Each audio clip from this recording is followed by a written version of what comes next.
Hi guys, welcome to Keeping It Real.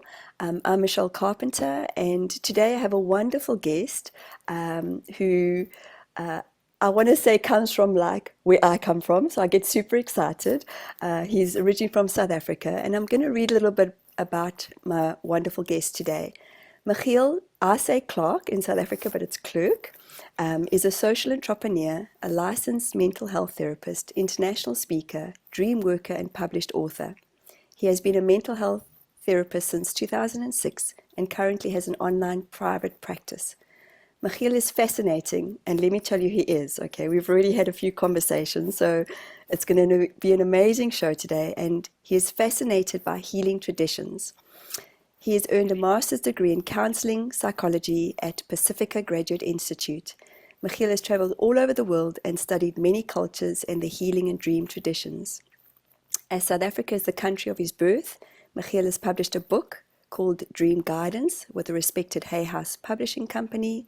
The book is currently available through Amazon, Barnes and Nobles as a pre-order. Machiel, welcome to today and to Keeping It Real today. And you live in the States at the moment, don't you? You've That gone through is a bit of travels, and yeah, you live at in the States. Sorry. that is correct. And but first of all, it's such a joy to be with you, Michelle. Oh my Uh, gosh, thank you. So, for those of you who are watching, I'm so blessed to have Michiel. And every time I look at these bios of the guests that I'm talking with, I just think like I'm just so blessed. I'm so lucky. I'm so grateful. And Machiel and I have already had a few conversations, and I have, just so that you guys all know, I've been kind of off the charts today, and I've given Machiel permission to bring me back because I'm really having to ground myself. I'm even sitting with a sound bowl on my lap, so I can just feel it. So Machiel, tell us a little bit about your journey and what got you to, bring your book together called Dream Guidance? Because I'm fascinated by dreams and I don't understand them. I don't understand how they work. So tell us a little bit about your own personal journey, please. well, I think it's the best place to start with what you say about I don't understand dreams. Mm-hmm. That's the starting place, because that allows for engaging with the mystery of dreams in a really optimal way. If you approach dreams with, oh, I know that a lion means this and a crocodile means that, you immediately impose a certain conceptual structure or a certain fixed meaning on dreams. Yet dreams are a mysterious phenomenon that can sometimes predict the future, can talk to ancestors, it can bring a sense of gift and purpose, can function as a psychological X-ray of what goes on. There's many variations in dreams. And I love that you say, I don't know what they mean and I don't know anything about it. That's the best starting place. I try to tell myself also each time I encounter a dream that someone shares with me that I know nothing. And then just see what's the emotion that I get, what are the feelings that I get, what are the intuitions, and that will inform the work. So I just wanted to start there, and for everyone that listens, also, if you don't know that much about dreams, great, the best place to be. So thank you for that. And I want to share with you that so it's Friday our time and in New Zealand and Thursday your time in the States. And I think it was Sunday evening or Monday evening that's just passed. I'd had a dream that I actually remembered, and I still thought, oh my gosh, I'm starting to remember my dreams because I've met a lot of people along the way, and I'm assuming you've probably had the same, where people say they don't remember their dreams. I in the moment I think to myself while I'm sleeping, I've got to remember this, I've got to remember this, I've got to write this down, and it's starting to happen where I'm starting to remember. Um, and it is fascinating because it's something that I've put out into the field to say, I wish I could find someone who could help me interpret them, And I know there are people who interpret dreams, but how would you guide somebody who comes to you? Because you have your private practice, and how would you help somebody? Do they come with a dream specifically and say to you, this is what I dreamt about, or this is a reoccurring dream that's been happening, and then you work with your team? How do you work? All the Many, above? many questions in one there. Yes, And sorry. first, for everyone that has a hard time remembering their dreams, we all dream every night, probably 2 or 3 hours a night. And while we sleep, our short-term memory doesn't function. The wild thing is that actually our mind doesn't sleep. It's always aware, awake. It just doesn't remember. And but in order to remember dreams, like what you did is you talk to the dream. You say, "Hey, dream, I know we haven't been in touch much recently. I would love to remember you, and I promise you, dream, if you come tonight, I will write you down in the next morning." Wow. Because that is really the key. Write it down, because the memory just comes back when you wake up, comes online. And if you don't write it down, it just evaporates. It has nothing to do with willpower or skill or intelligence, just how the human brain or soul functions. Hmm. So for those that wanna remember their dreams tonight, one, it's great that they are checking in this program, because that in itself sparks curiosity. And Hmm. then just be curious. It's almost like the other side responds in a way that we approach it. So we approach it with curiosity and interest. It comes closer. We're not so interested. It stands here, not in a way that it is angry, but it's more like you throw a ball in the air and it comes down. It's just a natural law, and dreams have the same tendency.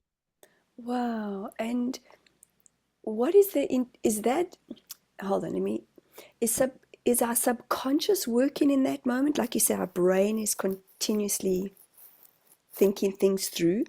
So is when we're dreaming, what happens in when we're in that state? And you say that they hear that, like the dreams are here, we're being shown. Is it a vision? Is it how? Yeah, like there's so much to it. I think, hey, by the sounds of things. Yeah, and it's a great question. The most fundamental question: what is a dream? And of course, there's many theories on what dreams do and why they are there. But what we all can know from our own experience is that, and anyone can just, when they remember a dream, whether it is a long time ago, a nightmare, or a recent dream, if you go back into the dream, you notice that you are somewhere. You are in a world. You're at the supermarket, or you're at the baseball field, or you're driving a car, and so you are in a dream, in a world, interacting, and your mind is awake in the dream because it sees the tiger and thinks, "Whoa, left." So it responds on the experience it has. So a dream is an experience in a world that we have during the night. So a dream is not a movie that we watch or a letter that's being sent from mystery source X to us. There's a bit of a two-dimensional metaphor.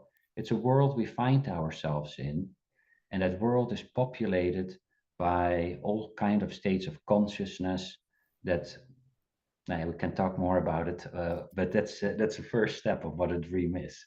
Well, actually, that was going to lead me to my next question because we have timelines, and the way I understand consciousness is we're living a hologram. And I would often say to clients that it's kind of like the old CDs, the old CDs that you put into the car or into a CD player. So when we're out there, is that a timeline that we are experiencing in the dream, or how would you explain that to anybody who is new to this? Well, it's a world we find ourselves in during sleep. So we're currently in this world, and we think this world is really real and really important. Then we go to bed and we close the eyes, but internally something else opens up. We're in a different world. And in that world, we have all kinds of experiences where we meet dream figures, and we meet maybe independent figures that have something to say, or sometimes even deceased loved ones. And so we we live in that world where our body lies in bed. So we're kind of in multiple worlds at the same time. Mm, And then we wake, and in the dream we also do the same thing as in this reality. We think it's really real. So when we see the tiger, we're scared and we run. If we knew it was a dream tiger, we could do all kinds of things. We could send it love. We could ask, what are you doing here? We could fly away. mm, We could even let ourselves be eaten by the tiger, because we will wake up the next in this body in bed again. And uh, uh, but the main thing is, in the dream we also take that reality for real. So we're constantly cycling through realities that we take for real, that we think it's the only reality. But mm, actually, dreams show us that there's at least one other coexisting state of consciousness, of reality, that is also there. And when we wake up, the dream doesn't disappear, the dream world. It just is coexisting to this reality, mm. where you imagine that there's two streams of consciousness, or you have this world and the other world, like indigenous cultures very often say, or the world behind the world. And so, which is then populated by these spirits in indigenous cultures, and we can have a relationship even between these two worlds. Sure. And then you really bring dream world work into this world. And how did you learn this? You come from a mental health background, and Yeah. so when did your shift start to happen, if ever? In my understanding of life is that we all come into this world, into this human form, and for me, we all have the knowing, but the conscious, we are consciousness. I often say to anybody, well, as a baby in a stomach, nobody ever had to say to us, like, okay, grow a fingernail. I'm like, oh, hang on, we need another nine. It just, Mhm. Yeah. it's just an absolute miracle. So, how did your, I want to say learning, you spoke about indigenous cultures, which I'd love to go there too, but how did your learning create the form into where you're at now? Well, it really started in my early 20s. I was in, my dad died when I was 10, and my culture and my family, and including me, didn't really know how to grieve. So I didn't grieve the huge heartbreak, and that culminated in just a dark, depressive cloud, where I had a sense of lack of meaning, didn't know what to do, was somewhat angry with the world that this happened, and I was in the pit of that yeah, depressive state. And by some fortunate chance, I stumbled upon the works of Carl Jung, who wrote about dreams. And so I read it, and it really resonated. And at once I started having dreams that showed me where I was in life, Mm-hmm. and including the positive and negative things I was doing, because I was started to develop quite some destructive behaviors at that time. Mm-hmm. And but also I got dreams that reconnected me with my father, and so I got a sense of, oh, there's life after death, and this world is not in some distant place, but actually it's right here, um, even if it's somewhat invisible, but it's right here, and we can meet in these dreams. And so my worldview changed, deeply healing. That the relationship with my dad got reestablished in a different form. I got a sense that uh, life has also a compassionate element to it, so it felt carried along and guided and supported. And so the dreams really lifted me out of the dark pit, and life became more colorful and interesting and more meaning, and just a big adventure with its up and downs. And it doesn't mean that pain and suffering disappears, but there was meaning and purpose again. Yeah. And that helped me further, and I've been holding on to the lifeline that dreams gave me ever since. But that's where it really started, out of the, yeah, out of the heartbreak and loss. Incredible. And that is such a fascinating way in which you've put it, because a lot of the times we do not realize as humans, most people would say, why did I go through that? Yet sometimes we never know the why. You know, you were 10 years old, that is so young to lose a father figure Yeah. and to have to go through that, to have to push through that, because it's, you know, I can only imagine your mother in her own heartbreak. She had two young kids, had to continue. And it is interesting how, for me, there's our soul's alignment. The it's in there is what I'm trying to say. Like, we know that there's this path that we led onto. We never know sometimes why the heartbreak happens, because I think a lot of us seek the why. We seek to understand the why. Why did this happen to me? But how incredible that you got to your early stages of life and the change happened for you, and that you took a different path, a different way of learning, like you said, with the ups and downs that go with it. But I know with working with grief, and so many people do not realize that the grief actually pushes us into another step, into a step, I want to say moving forward, but it doesn't feel like it when we are grieving in the heartbreak, does it? Ever. No, when we're in especially that early phase of heartbreak, when the heart breaks and life becomes dark and we think this will never be okay again, it's really it's just dark. Yeah, And but if we can move through it and with help and with maybe rituals to move along, life can change. And a broken heart is an opens the heart to more love, more compassion, more insight, more awareness, if being tended in the right way. But I didn't know that the first between 10 and 22. of course. Of course you wouldn't. Oh, sure. That must have been a massive, big, um, like a void, I'm assuming, in your life. Yeah. And with your connection to your father, um, in when you have shifted your consciousness, like, did that bring healing, or like how did you work through that? Was there, you know, with me being a medium, I know that spirit is always around. Yet I lost my mom just over a year ago, and I miss her. I miss her in the physical form. Yeah. And but the grieving happens in moments of Mhm. time. You know, not I don't Mm. sit in the grieving like I used to. But like, Mm. for instance, I'll play a song.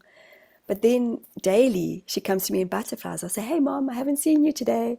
And then I'll see a butterfly fly Mm. past the window, you know. Did Yeah. that bring healing to you when you started to shift that and connect with him and know that he's always around? Yeah, that was life affirming, and it was healing on so many levels. From that there's a sense of purpose in life, that there's life doesn't end at death, uh, and just a sense of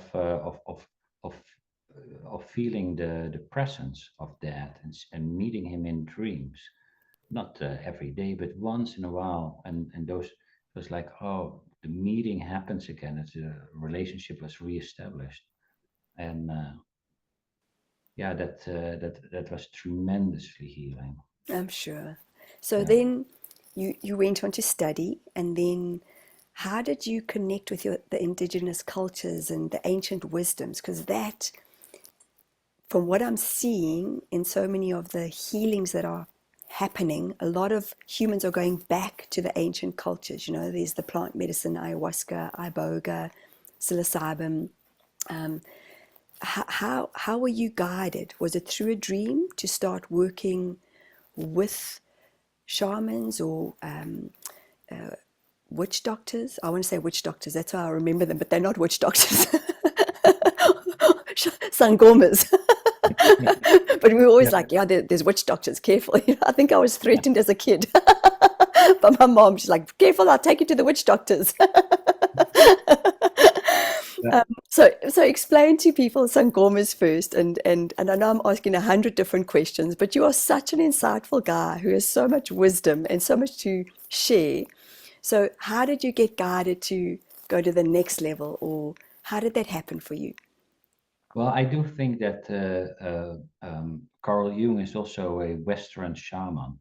There's a clearly a very scientific layer to his work, but if you scratch that scientific layer away, you see that these are journeys into the other world, where he meets his spirit guide that actually teaches him Jungian psychology, and he meets Wow. these ancestors, and that he turns them into these concepts as individuation and shadow, etc. But they come really from these shamanic journeys. And in my early 20s, that was also somewhat what I experienced, that the journey into death and meeting ancestors, and that had also a shamanic quality to it. And in a little later, it's in my early 30s, I started having dreams of going back to South Africa. That moment, I grew up most of my life in the Netherlands and moved to the US.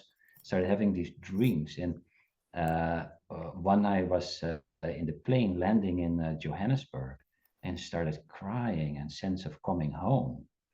And I was like, that is strange. Oh my I gosh, had I want to cry. I'm like, yep, I know that feeling well. Wow. Sure. it's such a beautiful sense, Oh. sense of coming home, and of Mm. course South Africa is dear to both our hearts. Hmm. And those type of experiences. So I decided to, and then I met an sangoma in the U.S. and who came from South Africa. But then I went back to South Africa because I thought the dreams were telling me uh, sense of home, and interested in dreams and in healing, and who are working with that, the indigenous healers. So uh, life guided me to many of them. They would throw the bones. This is one of the techniques, and initially they would say, "Oh, we need to teach you this." They would tell me all kinds of interesting things, but they said, "We need to teach you this," and I declined a couple of times till one of them said, "Well, now it's enough," and How took come? me. How come you declined? What was that about? Well, it was it feels like a significant journey, and I felt like, am I really? Is this really my path? Should I really Okay. do this? This person can tell me this, but do I internally feel like uh, this is my path? And some doubt from, can I do this? And I don't want to be just doing this if I'm not really called to this work. Sure. And so that had to establish. So a year later, when I was there again, I it happened. It happened twice in a row again, and the second one said, "Now it's enough." And Yes, banish the doubt, eh? So please share with us how the bones work. Like how it is there's I'm assuming there's a ceremony behind it.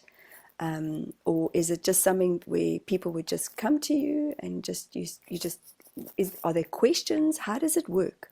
yeah, all of these in indigenous culture, usually the sangoma is the medicine man.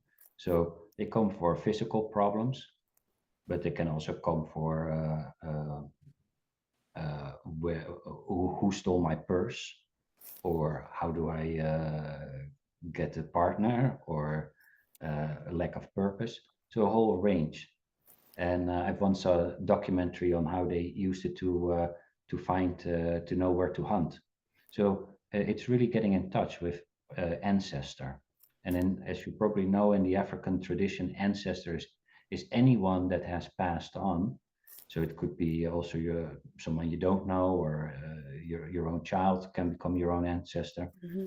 But it doesn't have to be in the bloodline, and they cluster in also all other spirit guides, and whoever else lives in the other world. And uh, and so you can come with a question or no question. We'll throw the bones and then see. as a kind of a combination between the configuration of the position of the bones that have some meaning, in combination with a sense of an intuitive sense of seeing, or some people hear, not unlike in the mediumship, where you contact the other world.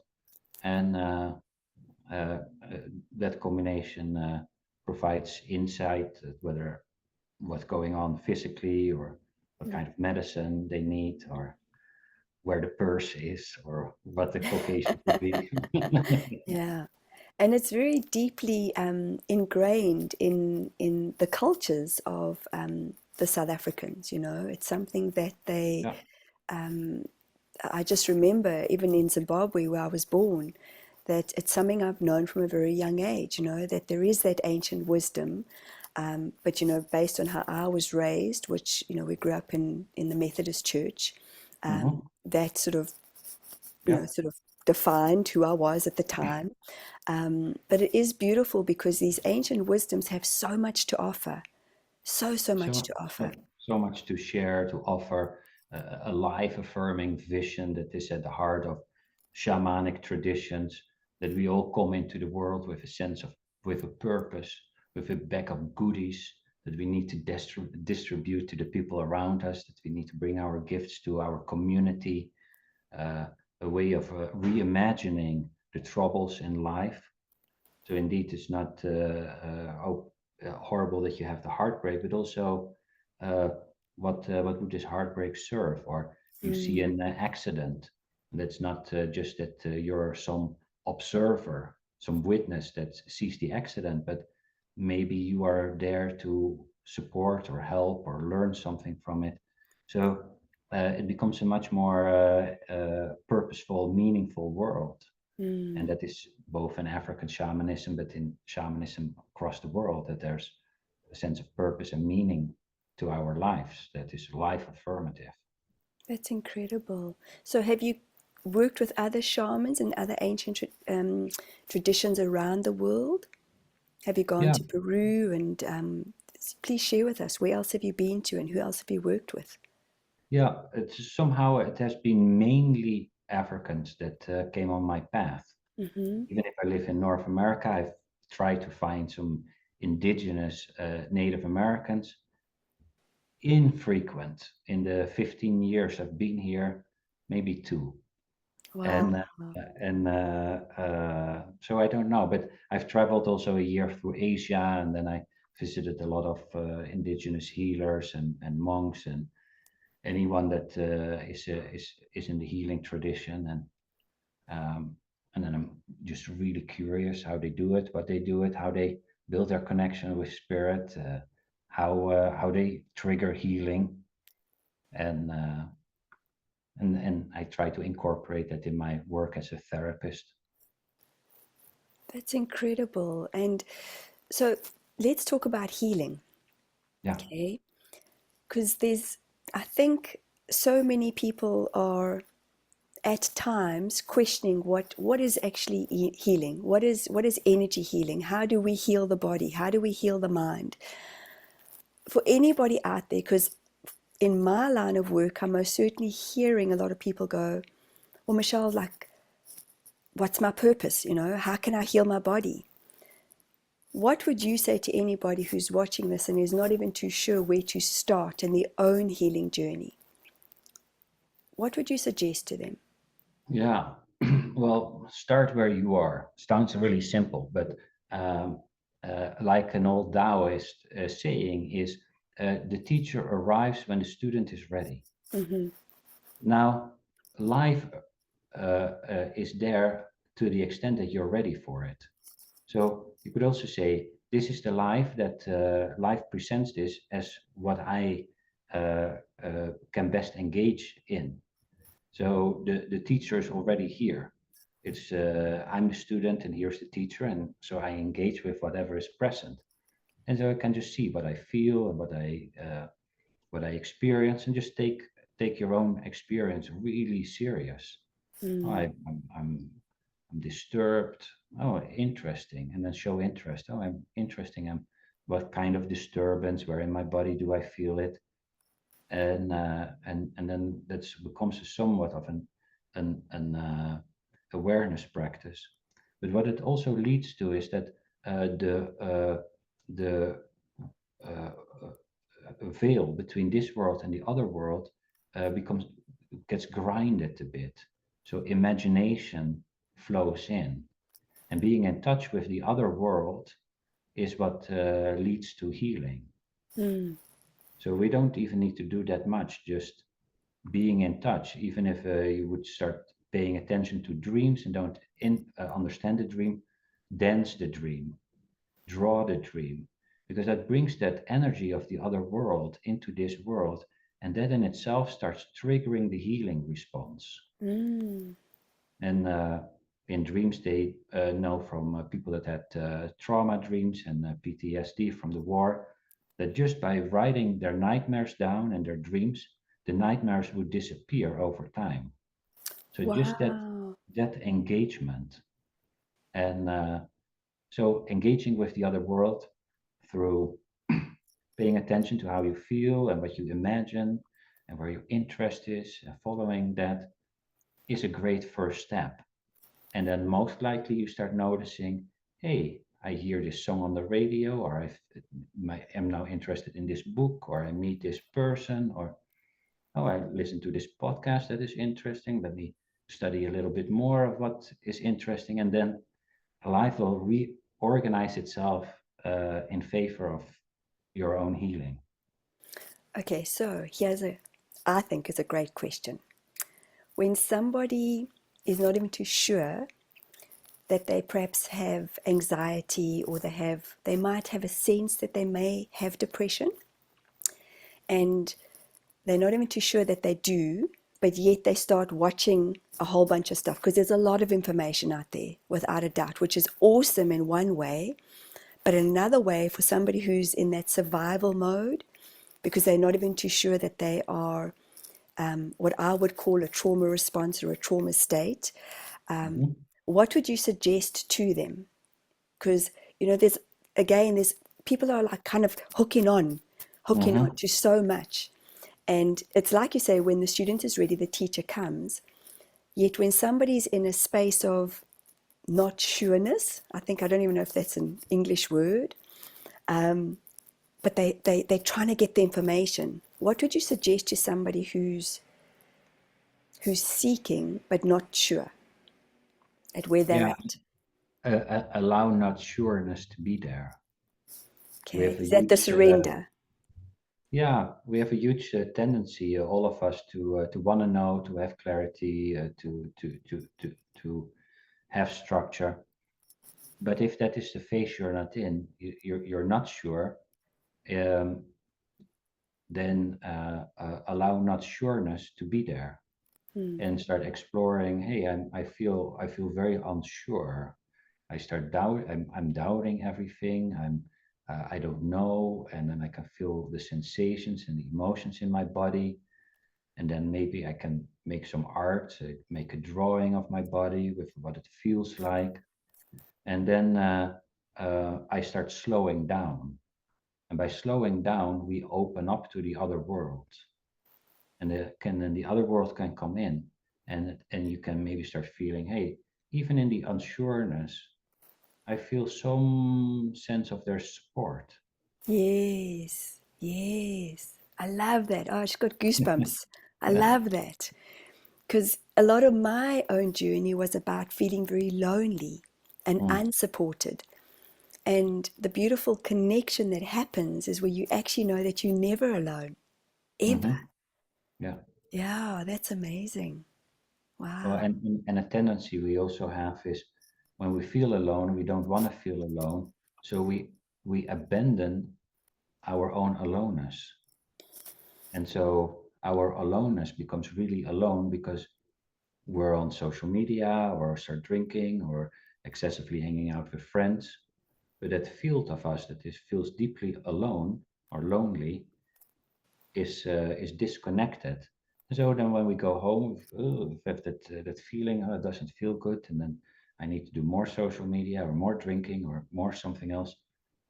And yet, when we engage with aloneness or loneliness, then at once that also becomes a whole world, and the engagement changes. It's a little bit like if you have a wound on your hand and we don't know how to heal it, but we know, oh, just clean it, pay attention. And Mm, so awareness, attention, interest, support, and then the body will do the rest. mm, Same with psychological problems or soul problems. We're interested in our own loneliness, and the loneliness is still lonely, but it shifts. It becomes a world. And I remember from not long ago that I entered my own loneliness, and I noticed, oh, I can feel that my father had this loneliness, and his ah, father had this loneliness. Oh, so now together we're in this sphere of loneliness, and I feel connected. And at once my relationship to loneliness changed a little bit because I engaged with it. mm, And so very often, instead of having to figure things out, which sometimes is helpful, but very often psychologically engagement, interest, curiosity for our own selves, combined with a certain sense of acceptance and not judging it, because of course I didn't want the loneliness. of And if, course. if and if I don't want loneliness, I like ice cream. Hmm. Yeah. Yes. And that works till it doesn't work, and then you Yes. like it's still Yes. there. In the moment, it's fantastic. It's like, what? I'm just going to suppress these emotions. I don't care about all the work that I've done or need to do. This ice cream's good. But when we consciously eat the ice cream, it's different, isn't it? It's very different. And when we consciously engage with loneliness and accept it and welcome it in and find a way and ask it questions, what brings you here? What do you do? Things change. And Yes. that's just a general sense that I want to suggest people engage with. And you don't have to you don't have to just figure it all out. A lot of things are figured out on our behalf once we turn towards it. Oh my gosh, what a beautiful. I think, do you have a set of cards like, like cards like this? Because you've got all these amazing sayings. I think they've been created in the ethers, just to let you know, Machiel. All right. Um, this morning, I was chatting to my friend because we go for a dive in the ocean, a group of us, Oh. at 6 in the morning, which is beautiful. Mm. And it's a cold plunging, and it's not the Mhm. easiest, but I'm learning to challenge my brain and learning to say, okay, get up, Michelle, when the alarm goes off. Mm. We were talking about trauma in the brain, or how even what you're saying, how you realize the loneliness was your father's and your grandfather's.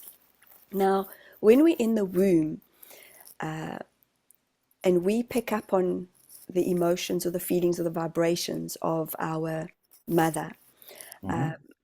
does that affect the brain? Does that affect like any kind of traumas, any kind of chaos, any kind of, there was a lot of alcohol in my own personal journey.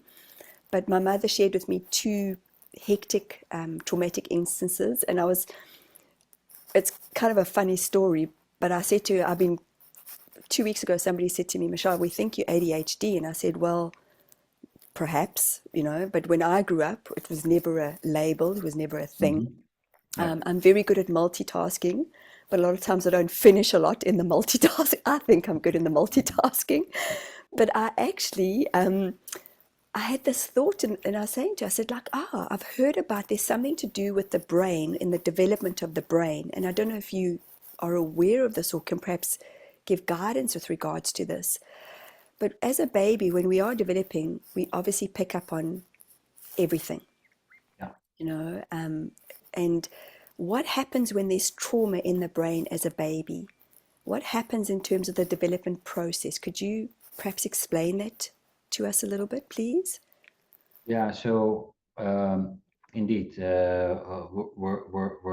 we're not uh, separate units that go on. We're more like a sponge. So we pick up on the energy in the house. And this week I talked to someone as a client who also noticed, hey, when I and my husband are really stressed or have an argument, our 2-year-old will have a nightmare at night. And so very, very possible that someone in the family system picks up the energy of the system and then lives it out. And so in the same way, we can come into the world and that there's trauma happens, and especially emotions, the brain wires around experience. Mm-hmm. Therefore, therefore, embodied practices are so helpful. But it's you get an densified pattern, an habitual consciousness. And if it already happens very early on, where maybe you become anxious and you retreat, or there's something, you develop a pattern. And that is, at one hand, usually protective, but Mm-hmm. the protection is like building a wall around you. Sure, it's very protective against the outside world, but it's also very lonely inside. Wow. And so these protective patterns isolate a person or persecute a person and protect.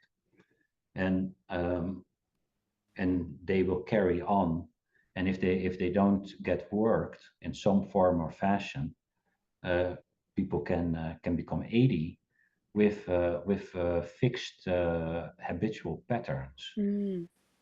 And now, yeah, there are all kinds of ways that you can work with these fixed patterns, but the brain, in neuroscientific language, the brain wires in a certain way Mm-hmm. that makes people just almost unconsciously respond in a reflex to situations.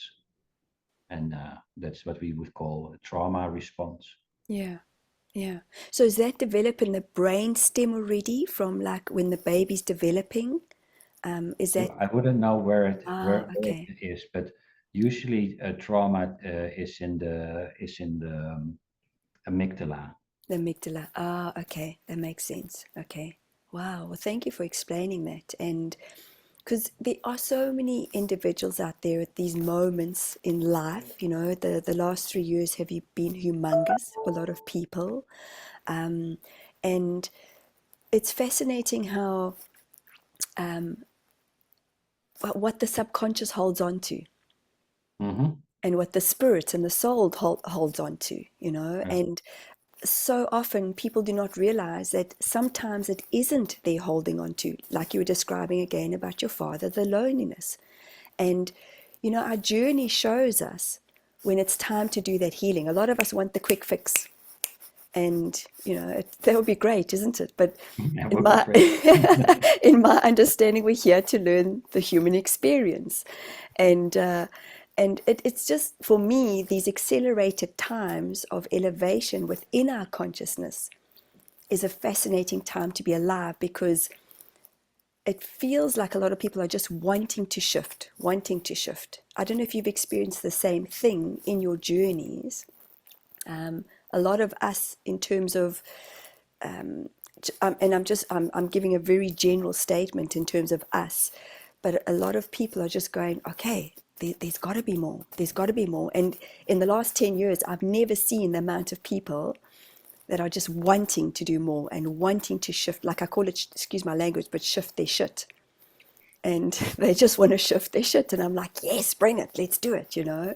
And it's kind of like we're in these troops at the moment and going, yeah, let's move forward. Let's help us shift. Are you experiencing the same thing with clients and individuals in general? Yeah, I think in general there's a huge development towards personal development interest. You see that the number of self-help books worldwide and in the US has grown rapidly. In 2013, there were 4% of the Americans did some form of meditation. It's now 20%. Wow. Yoga has really gone mainstream. Um, dream work is relatively well known. Um, there's an tremendous and people, especially companies, see it. A lot of their young people, they want to have personal development training, they want to have feedback, they want to have programs on personal growth, and so I think it's a fantastic development worldwide because I also think that the world has some very serious troubles, Yep. and so it needs a lot of people that have a somewhat soulful engagement with the world, so that we don't fall off the cliff. That is so true. And my understanding is that we're all wanting connection in a different way, not just on our cell phones, because we get Mm, so lost in the disconnectedness of being on cell yeah. phones or on computers. And I found that it can be kind of an excuse to just connect like this. Yet it makes our lives easy at the same time Hmm. because it's just you're in one part of the world and I'm in another part of the world, but we have to be so aware of how we're assimilating everything, don't you think? And how we're actually Yeah. Yeah. integrating, because you are it's there's a lot of trouble that's out there, but we don't want to Yes, feed the trouble, we don't want to feed the fear. that's right. And there's a lot of great access to interesting teachers and traditions. Um, when we probably grew up, it was you were in one type of tradition, and the majority of your people around you were in that tradition, and they watched particular programs on TV, and they had a particular newspaper, and these that is yeah that has been broken down, and we can look at Taoist teachers, some Zen person, or African sangoma, or neuroscience breakthroughs. So much interesting support that at the same time is flowing our direction. Hmm.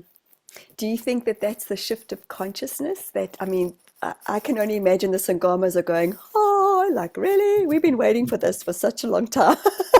Like, you people are only catching up now. And we like, especially me, I'm like, oh my God, this has been happening for 3,000 years. Yeah, And yeah. the reality is they just, they're so grounded in who they are. The shamans that I've met, they just see life in a very different way. And it's just incredible because for me, this is a great time for this change, even though there's a lot of dense Hmm. energy that is most certainly coming into the light. So this leads me to my next question, because there's a huge amount of star seeds, light walkers, empaths. How would you, what would you say to an empath? Because so many say that they take on everybody's stuff. Yeah, Yeah. and it's like when you and I first connected this morning, I said to you, listen, I'm incredibly out my body. I just, I could feel it. I could feel Hmm. energetically there was Hmm. something going on. And I even felt it last night, like that there Hmm. was a different ring in my ears and my body just Yeah. was like, and I thought the swim this morning was going to ground me, but mm-mm. So, so it's kind of like I went for a walk even, Machiel, before we met. And I was just like, let me just bring a tree home. Yeah. Yeah. Um, but there's a shift that's happening. Yeah. How do you work with empaths, or what would you say to empaths to? Because I know that it's best for me to just almost find a way back to myself, and I'm still learning that. I'm still learning the tools. Like, you for me are incredibly grounded. Like, as soon as we connected, I was like, thank you. Because if I had somebody that if you were like, "What, look at this chick," I'd be like, oh my God. So thank you. Thank you for holding space for me. um, but what did you say to somebody who's like me, who can go off the charts and just, even in social environments, Yeah. I'm still learning how to bring myself back. Well, it's at one hand, of course, it's a kind of a gift, or it is a gift that the ability to be empathic, to pick up on other people's feelings and emotions.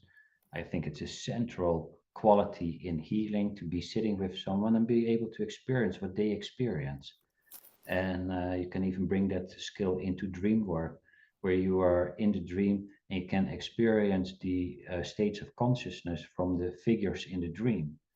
So you can get in touch with the angry cab driver or the happy Mm, waiter mm, or the very decisive woman that walks in the street. And those are usually states of consciousness that are beneficial for an individual to break out of their, at that moment, habitual state of consciousness. mm, But so at one hand, a quality, a bit like a sponge. And for a lot of people, it's somewhat a surprise that, oh, what I feel is not all mine. I mm, pick up on my partner, and I pick up on, oh, I step in the room and I felt so confident, and now I feel massive anxiety. mm, It's not always my anxiety. We pick up on anxiety or whatever a person, the sadness, and we all have it to a certain extent. mhm, Um, and the so it's one learning more, oh, what is mine, what is not mine, and then finding ways that like a sponge, that you can let that energy go again, so that you don't hold on to it. mhm. Not like, oh, this energy is oh, I am this energy. More like, Yes. oh, I have this energy. And for everyone it's different, but sometimes it's an imaginal practice. Hey, let me imagine being a sponge, and I let it do like this, and then energy can go. Okay, well, thank you, that was enough. Energy that doesn't belong to me, you can go. Mm, That works. Or um, I think that the Dalai Lama, I once saw talking to someone, and someone was talking and they were laughing, and the Dalai Lama was laughing. And then the next person came and was very sad, and they were both crying. And then the person goes away, and you can see that the Dalai Lama has some form where he uh, gets back to himself, and almost like an fresh sponge is able to get to the next person, takes it in, the person goes, and he found a way to let it go again. wow. And I have also very often just I Just to, imagine myself sometimes like as if I'm water that absorbs something, and if I yes, do like this, it's almost like the water gets clean and clear again, yes. and I can feel again till my energy runs out, and then I can't do this, and then I just need to do something else in my life. Yeah. Wow. Yeah. That's amazing. Thank you. Because sometimes I'm still not too sure, and it's a real learning for me. And I most Yeah. certainly I think a lot of people just don't want to go out because they're not too sure what is Mm. theirs and what is somebody else's. Yeah. So, but it's in that beautiful statement, it's the vibration. You pick up on the vibration. Pick up on the vibration and maybe just be interested in it. I don't know if this is mine or someone else. Mm, Oh, but it's an interesting experience. I'm really anxious. mm, That's interesting. yes, that's the word. Hey, this is interesting with no judgment. Just it, it's like, it, it, it, it helps, because otherwise you do like this, but it stays, or you say I'm anxious, and the moment I you bring it in. identifies with anxiety, Yes, you're stuck. Wherever you go, you are anxious. And so, yes. hey, I experience anxiety, and So it's keeping it outside of us. It's yeah, like you feel it. it's You feel it in your body, but it mm, is you just you even with shifting the language from mm, I experience anxiety to I am anxious. mm, Oh, I experience anxiety. Okay, because then the anxiety can, in the moment, it's fine, but after once you want to, let's say you were with a person who was really anxious, and so you felt what it was like to be anxious, and you start noticing that you start talking quicker, and your mind starts racing, and your breathing starts and then it's like, oh, anxiety is present, and then oh, that's interesting. Hey, that wasn't there before. Oh, that was, oh yeah, that was this person. Mm-hmm. Oh, yeah. Okay. Now, Yeah. anxiety, thank you for being here. I think that this was sufficient. And okay, if I breathe regularly, it helps. And Mm-hmm. but it's a bit individual. So if people just play, experiment, sometimes it works better than other times. So it's not like, oh, I have one formula, it will always work. Maybe you find something that works 80% of the time. Mm-hmm. Awesome. Mm. Yes, because sometimes it's like the toolbox here. I'm like nothing. Yeah. Okay. And Yeah. I don't know if you remember eating. I'm sure you do, but biltong or drurvors, Yeah. Yeah. Yeah. which is I Yeah. think in the States they call it beef jerky.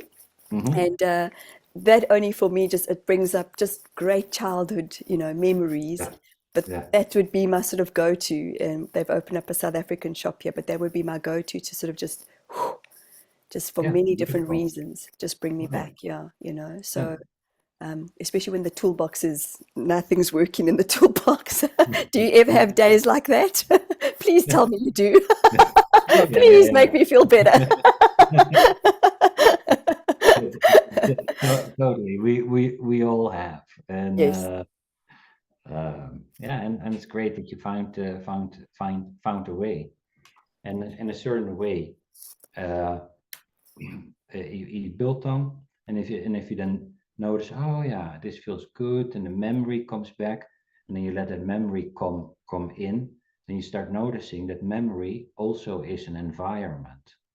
Usually, first a memory Ah, starts like here, like yes. it's two-dimensional, but then let's say I remember being in the library and I see the bookshelf, but then if I really let it come in, and maybe I would eat, and then I'm in the library, and the memory, I'm just like I'm in a dream, or I'm in this reality.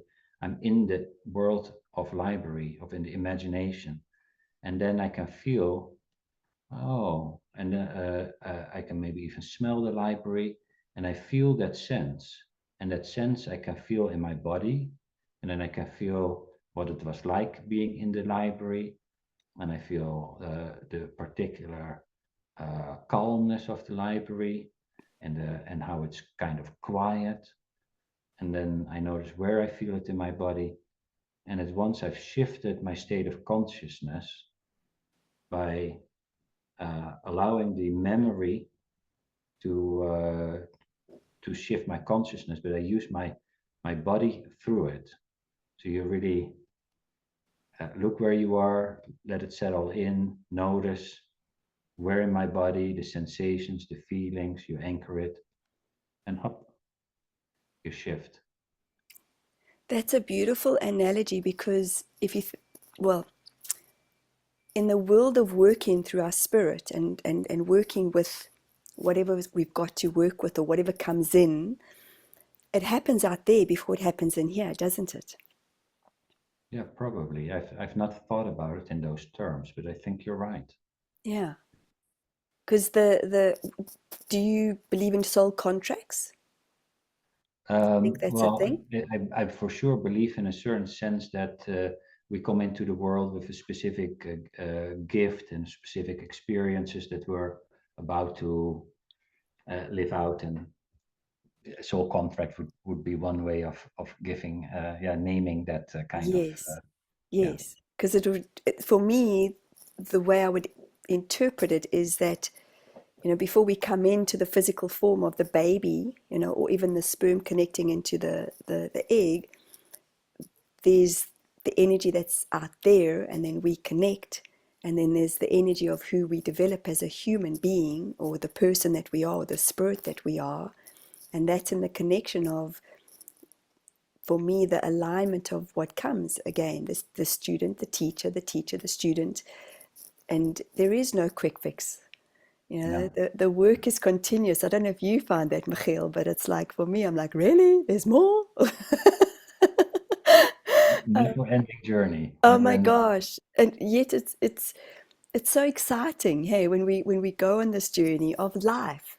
It's in the Yeah, experiences of what we can shift. And sometimes it can happen like this, and sometimes it can happen like this, you know? Yeah, and luckily, if at least the problem shifts once in a while, to be just having to face the same problem and work through it and find another problem. That is Yes. that Yes, is because there's always good. another one. Um, so you do you work individually with clients, or I know you have events as well. You speak on stage. So do you? How can people contact you or connect with you? And what could they come to you for?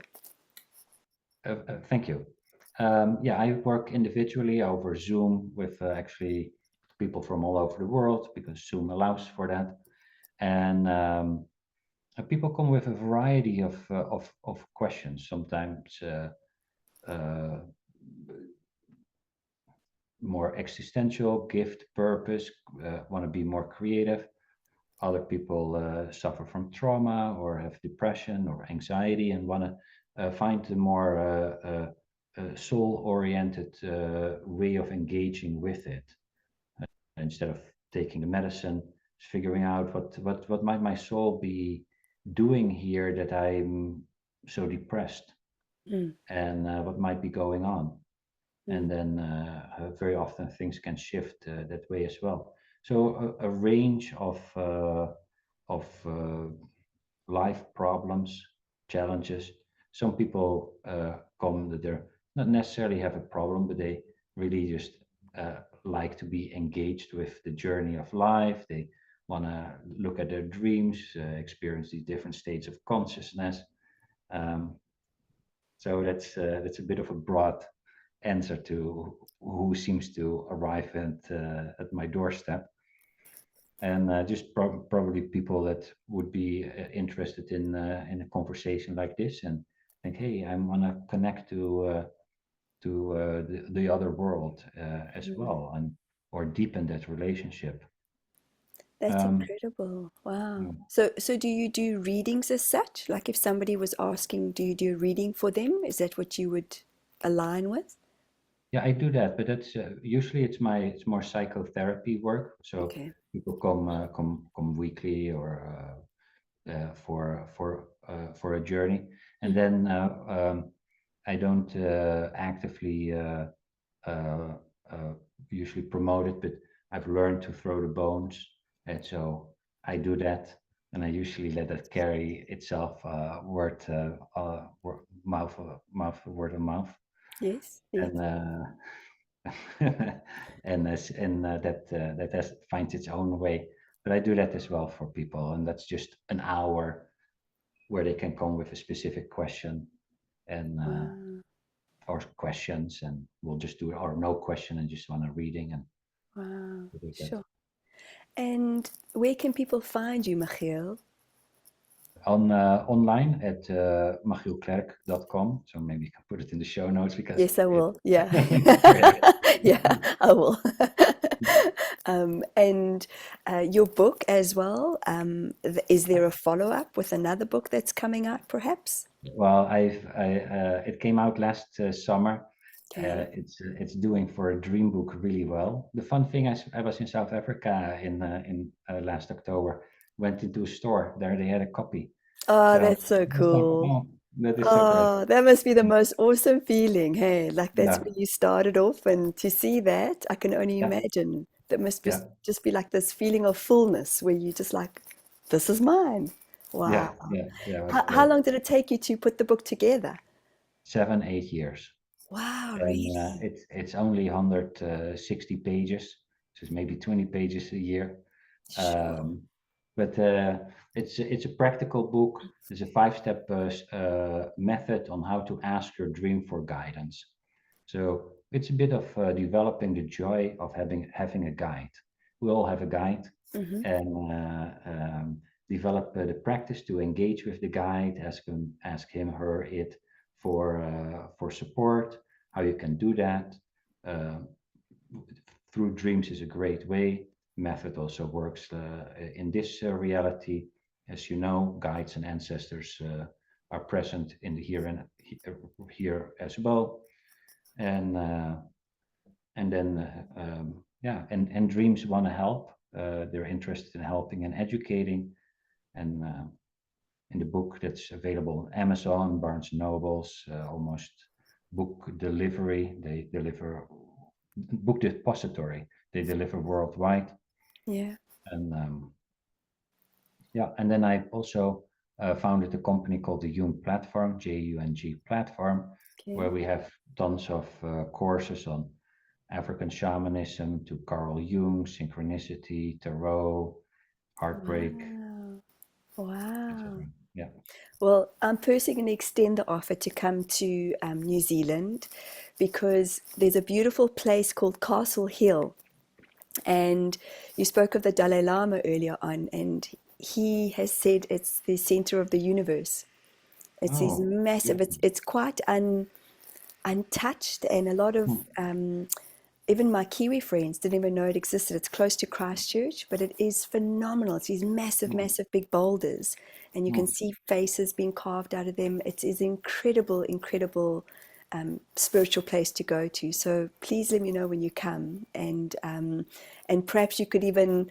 It's interesting. You said you were talking about your courses, and did you say Tarao? Tarao? How did you? There was No, tarot. These Tarot. cards, tarot cards. Ah, tarot, because it's Tarot. interesting because Yeah. Maori speak Tarao Maori. So that's how Mm. I heard it, you know. I was like, oh my God, he speaks Maori too. But I, th I think you got to come here and come and work with the ancestors, Yeah. you know, the Maori ancestors and the Wahita, and because there's so much ancient wisdom that I'm still learning. But it's a beautiful, beautiful country, and I'm sure we would have you with open arms. So thank you Oh, so much for your time, Machiel. And I'd love to have you back again because you just, I mean, we could just talk and talk and talk and talk.